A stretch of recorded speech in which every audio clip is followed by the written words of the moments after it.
Assalamu alaikum, Kutmandu tan Kırgız elim. Sizler men Bekiev Emil Malikovich tuğanlar. Bugünkü tema ошол Баткен чегарасы боюнча болмокчу, протокол 39 боюнча. Анан азыркы биздин Кыргызстандагы саясаттын майдаланып кетиши, эмне себептен майдаланып кетти?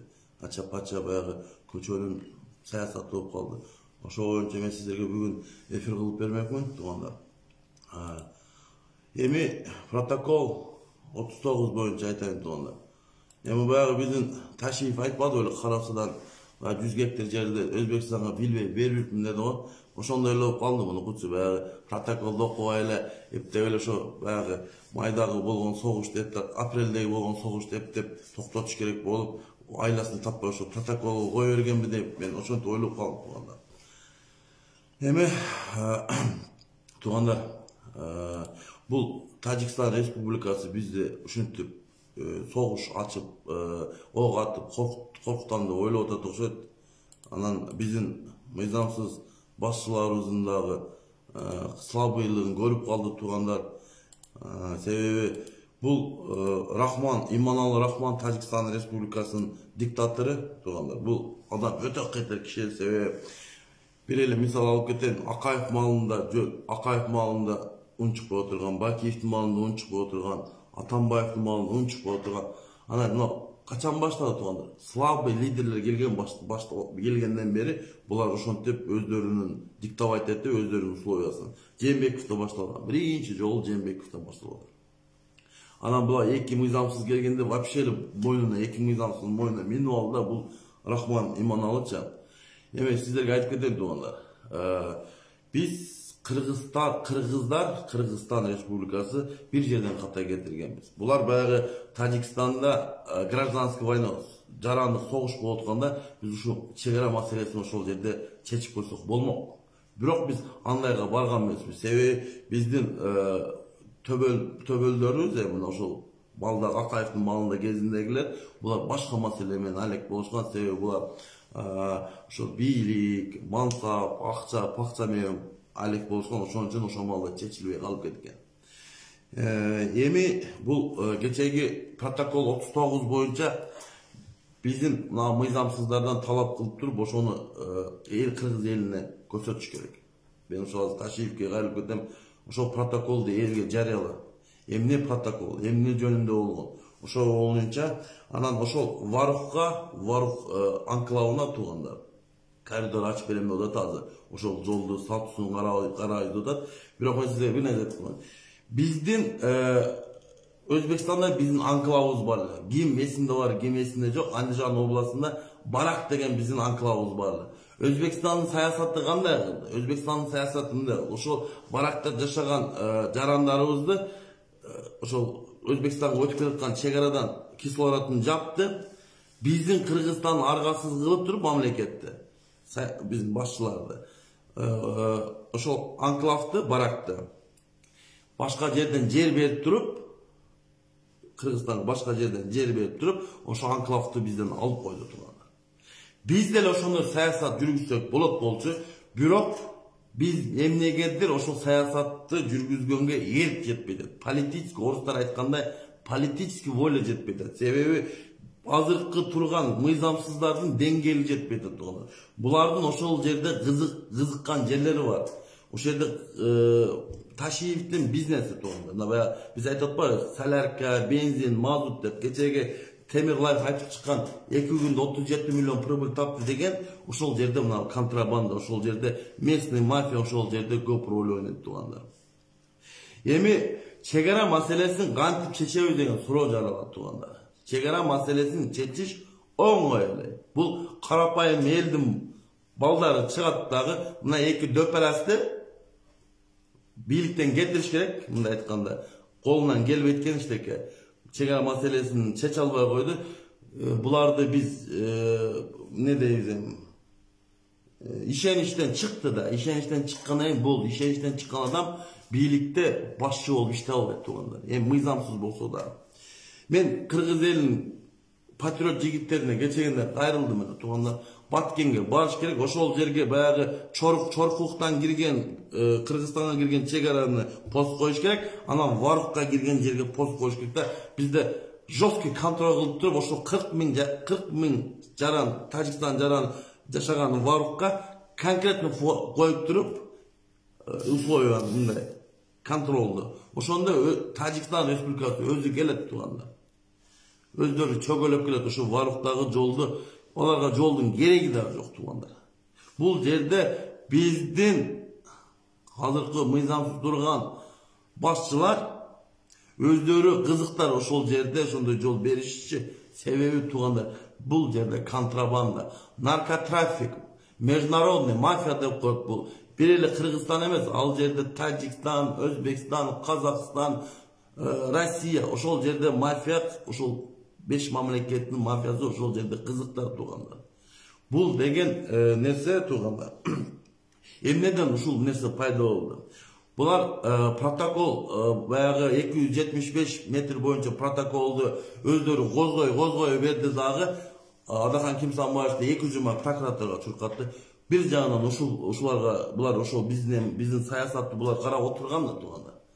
Анан ошол карап отурганда анан эки билимсизди көрдү, коенек, коркок, колунан эчтеке келбейт, деңгээлип, төмөн булардын. Анан Рахман дагы бир жыл бул жерде ойноп койду. Эми Кыргыз эл ушинтип коркутсам болот экен. 44 жаран өлтүрүп койду, мунчукпай калып кетти. Керек болсо кечирим сурады Ташиев, керек болсо официалдуу визит менен Садыр Жапаров мага келди деп булар көнүп калды. Көнүмүш адат болуп калды. Эмичи?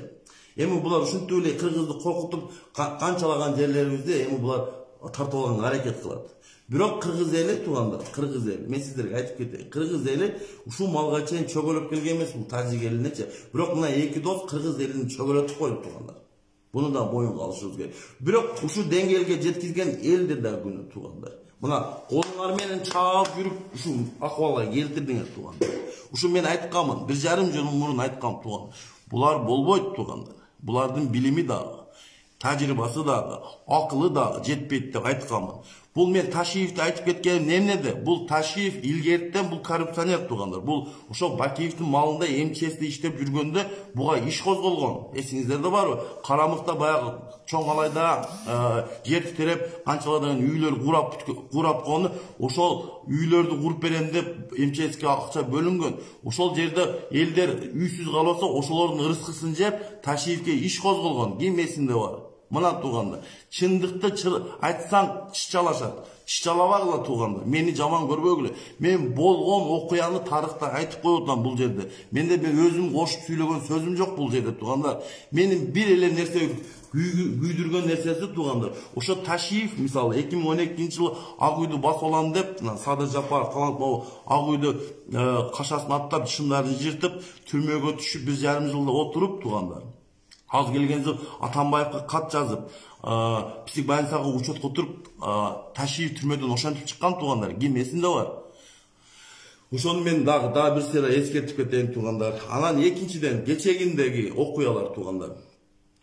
Ташиевдин Темирлаев, Болот Назаров боюнча Булбул атыр менен чегеткен ол кен, бул ошонтип наша чегеткен. Нашанычы ошол деле Садыр Жапаров деле, Ташиев деле чегет тугандар. Ачык эле айтайынчы, эркектин көбү чегет. Бул илгертен ата бабалардан калган нерсе бул, ошо кара курай деп тугандар.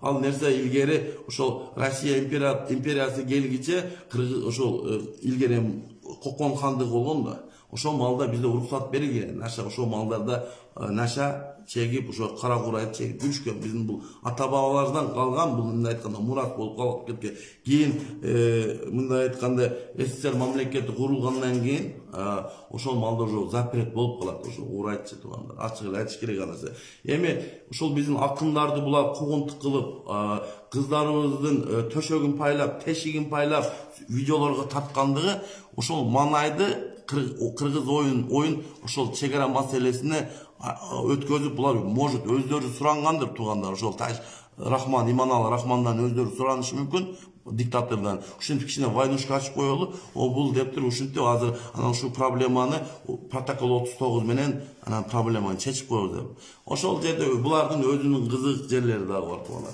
Анан да bir variant тугандар. Бул жөндөн жөн болгон жок тугандар. Бул баягы бизде бар темир жол курулат деп атпайбы беле? Кытай, Кыргызстан, Өзбекстан темир жолу курабыз деп туруп, кечегинде Садыр Жапаров сөз сүйлөп койду эле. Бияктан башка мамлекеттин башчылары, мында ачык эле айтайын, Орусиядагы башчысы ошону биздин Кыргызстандан темир жол өтпөш керек деп туруп, ошого да кылышы мүмкүн. Ошол вариант да бар туганда. Мен жеке оюм бул, мен жеке оюм. Анан биздин сабатсыздарды билет да, буларчы жүрөгү коян экенин билет да, кичине войнушка ачып коюшу да мүмкүн. Бирок биз чек ара маселесине келгенде тугандар, биз кылдат менен ар бир сөздү сүйлөгөндө ойлонуп, ар бир метр жерди биз баягы распродажа кылбай тугандар. Бул ошол эле Ташиевдин же Садыр Жапаровдун чоң атасынан, чоң энесинен калган жер эмес. Бул Кыргызстан мамлекетинин жери, бул кыргыз элинин жери, бул ата бабалардан кылымдардан бери калып келген бизге мурас. Анан кийин мына эки дөпөраз келип биздин жерибизди каалагандай калчалдап, керек болсо коридор ачып берип, керек болсо кемпир абаттарыбызды берген, буларга эч ким укук берген жок биринчиден. Ошон үчүн тугандар, мен сиздерден суранып кетем. Патриот жигиттерден, активист жигиттерден тугандар, келиңиздер да биригели да ынтымактуу болуп туруп, ошо чек ара маселесин бир жолу чечкенге аракет кылалы. Азыркы протокол 39-ду элге жарыяласын, жокко чыгыш керек. Ушул боюнча протокол боюнча иш козголуш керек Ташиевке тугандар. Анан баягы Кара Суудагы мен 100 гектар жерди бербирипмин билбей деген ошондой болуп калды деп атам мен тугандар. Ошондой билбей берип берген жерлерди биз карап чыгышыбыз керек. Бул эми адам айта берип, кайта берип түшүнбөй деле калдым. Бунун керек болсо кечеги иниси Шайыр Ташиев деген укпай койду го тугандар. Анан бир туган иниси укпаган адамды Ташиевди ким угат анан тугандар? Бунун сөзүн 10 жолу укпайт эч кимчи. Эми мен ошентип ойлоп калдым.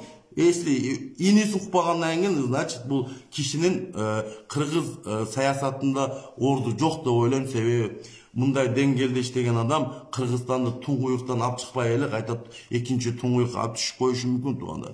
Ошон үчүн мен сиздерге кайрылып кетем. Анан тугандар, эмне үчүн бизде Кыргызстан мамлекетинде саясатыбыз майдаланып кетти тугандар? Себеби майдаланып кетти дегеним ушул деңгээлде түшүп калдык, ниже плинтусга түшүп калдык. Себеби бизди мыйзамсыз ажоонун деңгээли ошол болуп атат. Азыр булар ошо ниже плинтусга түштү дегеним тугандар. Булардын эргешип атып, мына Орозай Нарматованын мандатын алышты. Ушул бир суроо жаралат да тугандар.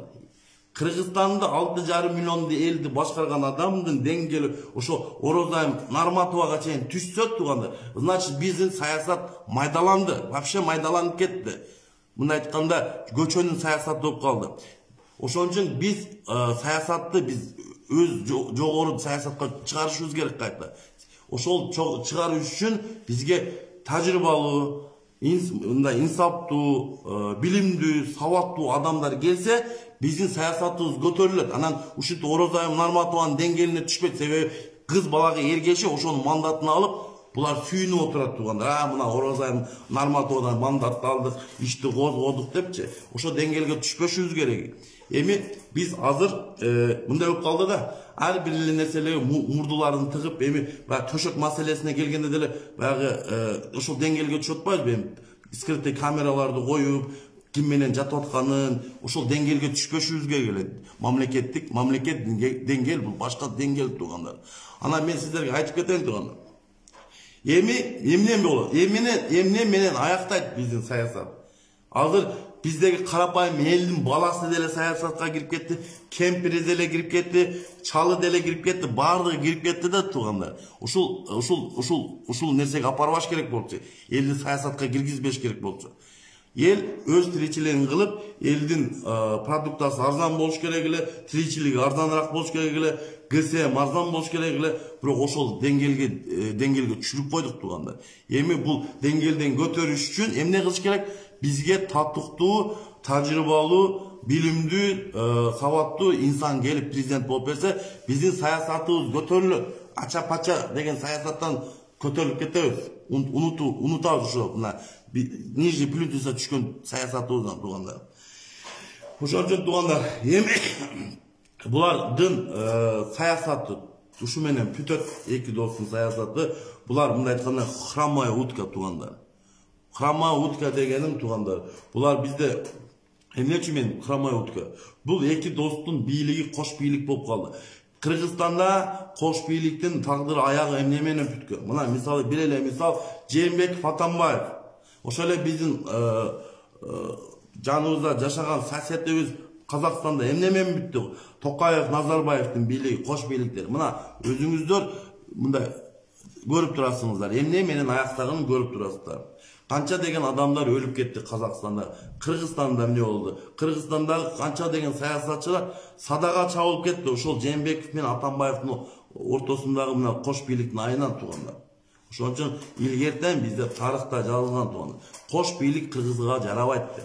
Мисалы атасы келип, баласы келип атасынын башын чаптырган, атасы келип, баласынын башы ушундай. Бул илгертен ушундай болуп келген туугандар. Бул деген ханда ушундай баягы саясатта ушундай болгон туугандар. Мисалы ушу бир эле баягы великолепный векти карасаңыздар туугандар, кайсы бийлик келбесин, кайсы хан келбесин, кайсы султан келбесин туугандар. Бүт туугандардын баштарын бардыгын алдырткан туугандар. Себеби эмнеде? Кош бийлик болгон эмес. Болтурган эмес кош бийлик. Кош бийлик болсо ушинтип аталабыз, боткобуз чыгып жүрүп калабыз, көрдүңүздөр. Булар деле биз мына активисттер жарандарга кайрылып кетели, мына активисттер, мына укук коргоочуларга айтып кетели. Азыркы кош бийлик эмне менен аяктайт? Азыркы билимсиздердин саясаты эмне менен аяктайт? Булар жакынкы арада өздөрү өз ыктыяры менен кетет туугандар. Эми Садыр Жапаров жөнүндө айттым. А Ташиевдин тагдыры, Сталиндин тагдыры туугандар. Бул киши камалат, эми Кудай сактасын, өмүрү узун болсунго, бирок бул киши өтө эле өз чегарасын ашып, аша чейбейт, өтө эле көп жерден, себеби карапайым элдин баласын кармап, мына Жеңиш Тилекман түрмөдө отурат мисалы. Уруларды, мына Аскар Акаевге окшогон уруларды булар унчукпай, иш козгобой, ошо ишин жабып туугандар. Ошо менен азыр Аскар Акаев Ташиев менен Садыр Жапаров кечирип койду, бирок эл кечирген жок, элден сурап да коюшкан жок. Булар өз саясат, мындай айтканда, өзүм билем, өтүгүм төргө элем менен, ошо менен Аскар Акаев да апапакай болуп калып кетти туугандар.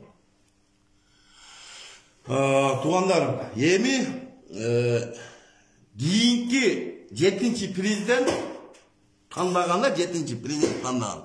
Ойлонуп тандайлы. Макулбу? Суранып кетер. Эми билимине, тарыхына, ата тегине карайлы туугандар. Мисалы мен ата тегин мен изилдеп чыксам, Садыр Жапаровдун эле ата теги кул болгон экен, Ташиевдин ата теги кул болгон экен туугандар. Мындай айтканда Ташиевдин ата теги белгисиз туугандар. Бул мындай айтканда ата теги жок, каяктан келген эч ким билбейт. Бул барпага мындай айтканда жиен экен. Садыр Жапаровдуку буларга кул болуп, ошол Кытайга качып барып, кайта Кытайдан качып келген буларчы. Ошон үчүн булар дин канында жок хандык туугандар. Анан баягы бир хандын урпактарыбыз болобуз деген бул просто пиар болгон туугандар. Бул жөнөкөй эле пиар болуп калды туугандар.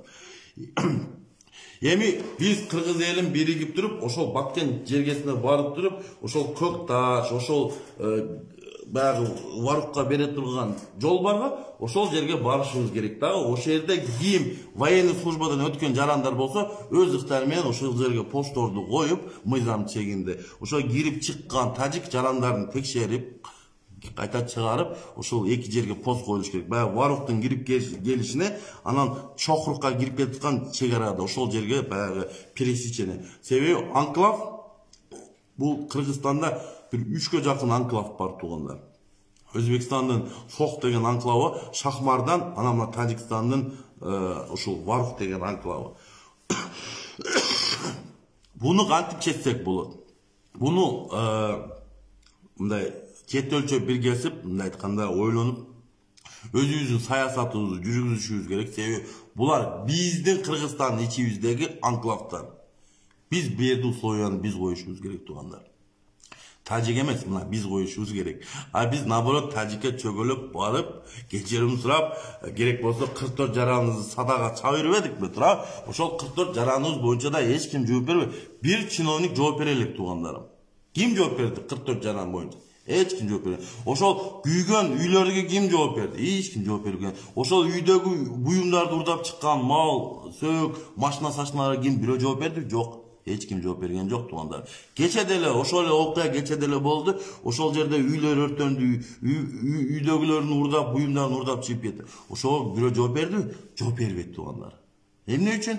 Себеби булар кайдыгер. Ошол жерде ошондой болуп туруш керек. Себеби Ташиевдин контрабандасы өтүп туруш керек. Ташиевдин бензини, соляркасы, ошол жерде наркотрафик өтүп туруш керек. Ошолорго угодо. Булар чечен деген учурда деле мафия, ошол наркотрафик мафиясы буларга чечтирбейт туугандар.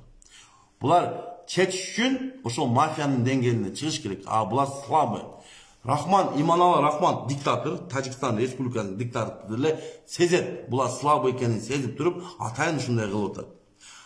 Biz ошол үчүн Кыргызстан Республикасынын президенти эрк жүрөк, ыймандуу кыргыз элинин кызыкчылыгын иштеген адамды алып келгенде, азыркы 44 жарабыздан айрылбайт болчу. Ушул чегара маселеси көтөрүлбөйт болчу туугандар.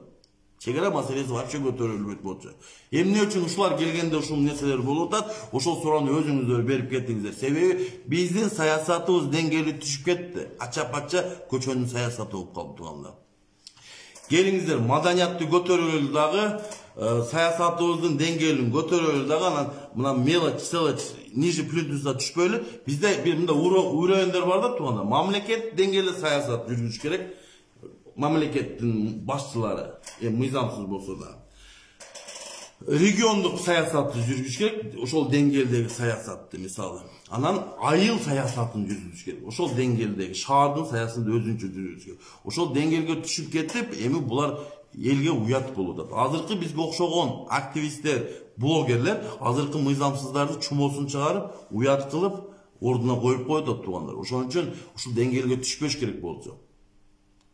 Эми мен мисалы Садыр Жапаровду КГК катары сыйлашым мүмкүнмүн.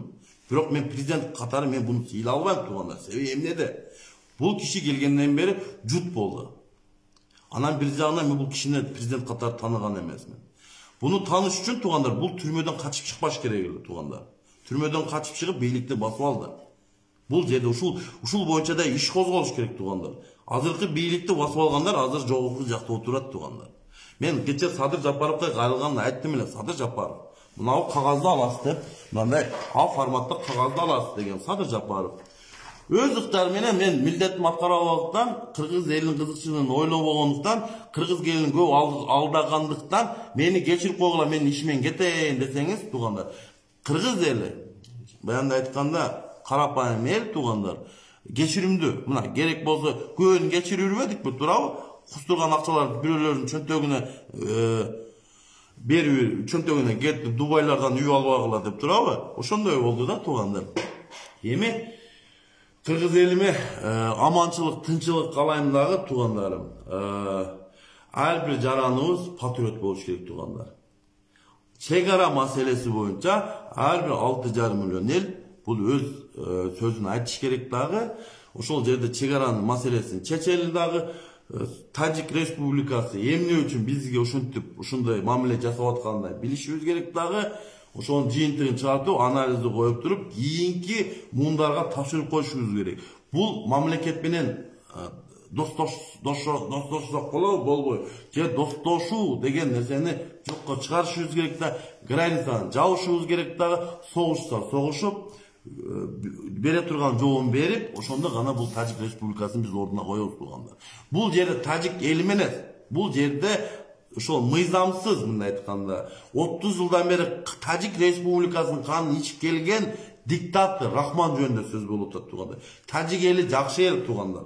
Бул Манас атабыздын келинчеги Саниварга бул каникей. Ошол Тажик элинин кызы болгон туугандар. Булар бизге жен.